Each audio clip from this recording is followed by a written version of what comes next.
Ano nga ba ang pinakaiba ng break at terminate dito sa Hong Kong? Dito sa Hong Kong, may tinatawag kasi dito na terminate at break. Baka ayaw ka ng amo mo, ito terminate kanila, is either agad-agad or magbibigay sila ng notice doon sa agency. Tapos agency na ang makipag-usap sa'yo, or kung bibigyan ka pa ng isang buwan, pag magbigay siya ng notice doon sa agency, may isang buwan ka pang magtrabaho doon sa bahay ni amo para makakuha ka naman. Kaya ang gagawin mo doon, kung may isang buwan ka pa, maghahanap ka ulit ng ibang agency kung saan, or doon din mismo sa agency mo, maghahanap ka ng ibang amo. Huwag mong sayangin yung oras mo sa paglakad siya, kasi pag 1 month ka na na notice, pwede ka maghanap sa mga day off mo. Doon ka pupunta sa mga agency. Kasi marami din namang mga amo na naghahanap. Tapos may terminated din na yung on the spot. Yung on the spot ka talaga pababain ng bahay nila. Pag pinababa ka sa gabi, tatawag ka ng pulis, sabihin mo na ganito, pinababa ka para pagbayarin yung amo mo. Pag on the spot ka na pababain, babayaran yung ilang araw ka nagtrabaho. Tapos on the may isang buwang sahod na bayad ng LU. Yung ibig sabihin nun, yung 1 month na sahod na buo, tapos yung pinagtrabahuan mo na araw. Tapos yung mga ganon. Tapos pag ganon ang ginawa nila sa inyo, lang kayo ng mga, punta lang kayo sa mga, mag-boarding lang kayo dito din sa Hong Kong. Tapos maghanap ulit kayo ng mga may mga group dito na boarding house rent, mga 50 Hong Kong dollar yung bayad per day. Tapos yun, pwede na naman kayo agad maghanap. Madaming mga amo dito na naghahanap. Kahit break or terminated, makakahanap ka din agad ng amo. Tapos yung break, ikaw mismo yung mag-break kung ayaw mo doon sa amo mo. Pag ayaw mo doon sa amo mo, pwede ka magbigay din ng notice, 1 month notice doon sa agency, or break agad-agad on the spot. Pag wala ka pang isang buwan, tapos mag on the spot ka mag-break na ayaw mo doon sa amo mo, ikaw ang magbabayad ng isang buwang sahod doon sa amo mo. Kahit ayaw ng amo mo na ipabayad, yung mga agency talaga magsasabi na magbabayad ka talaga. Gaya ng ginawa ko dati. Ayaw ko yung pangalawang amo ko.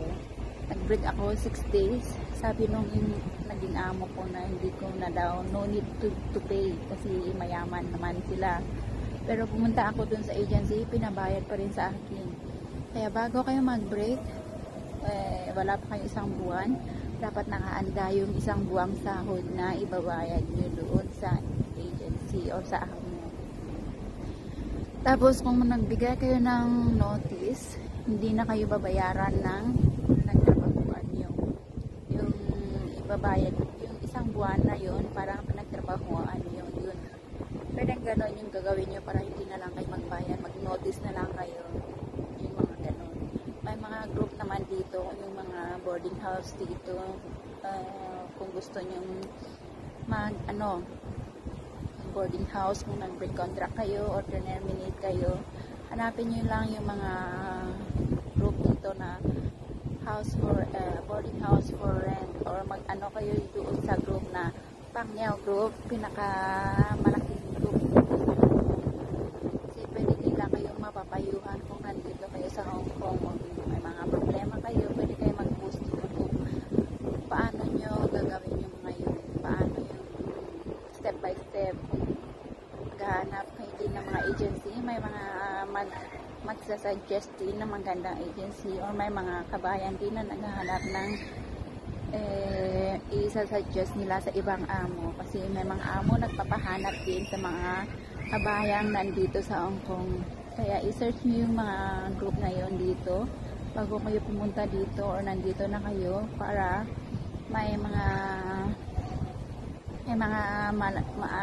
din kayong tips, mga tips pag gusto nyo mag-break or terminate man kayo para may kaalaman din kayo kaunti kung inano na kayo ng mga amo nyo.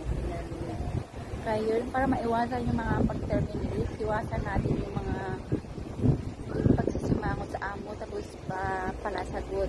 Yun lang po para walang problema.